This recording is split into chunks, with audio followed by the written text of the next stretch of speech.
चांगली बात आहे.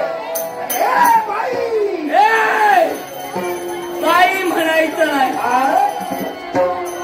तुला बाई म्हणायचं नाही. कोण आहेस पण तू? आजपर्यंत या खंडाच्या ठिकाणी ज्याच्या प्रतिशोधासाठी प्रत्येक अरण्य पालती घालण्यासाठी तत्पर ठरले.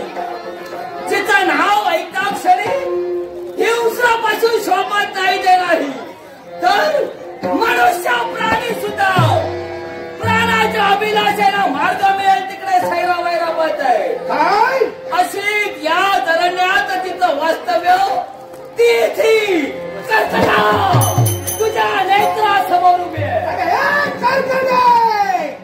आजपर्यंत तुझ्या हृदय सारा मानव नव्हे लोकांमध्ये एक छत्र ठरवून कपड्याची तुझ्या जात असेल पण तुझ्या समोर